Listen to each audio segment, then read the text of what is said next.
What is up, you horror nerds? It is me, your host, once again, Jeremiah Duncan. Welcome back to the channel.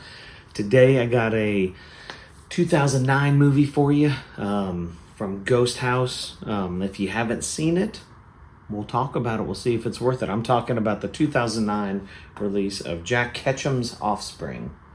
This is rated R. It runs for an hour and 19 minutes. If you haven't heard of this one, I would not be completely surprised, but here's what it's about in case you're curious. They hunt in packs, they feed on flesh, they prey on innocence. Woo.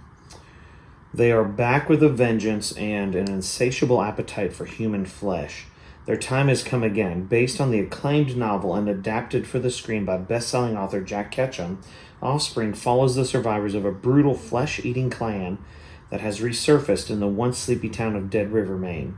The locals are in for a rude awakening when they realize it's the same pack that the sheriff thought he'd killed off a decade ago.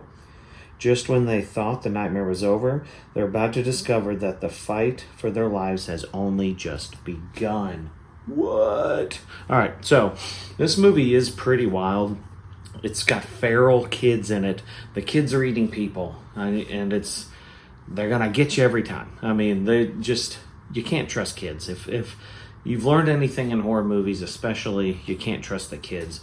Of course, it was written by Jack Ketchum. He did The Woman. He did The Girl Next Door. He also did Darlin', which I did do a review of that if you want to check it out. It does also feature Holter, who was actually in the 1986 classic Maximum Overdrive, which is pretty cool, which is a cool little nod to old school horror. Now, with all that being said, this isn't a great movie, so don't get me wrong. But it isn't bad. It's worth the watch. I wasn't mad that I watched it. I mean, it definitely had potential. It had a lot of potential with the story and everything, but it just couldn't get there. The directing, the cinematography was subpar a little bit, as well as the acting. Even the kids were kind of like pretty bad actors, but they're feral, so they should not really know how to act, I guess, really.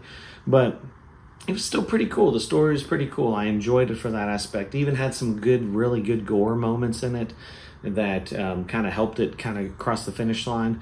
But the production really brought it down. But I'm still giving it a 5 out of 10.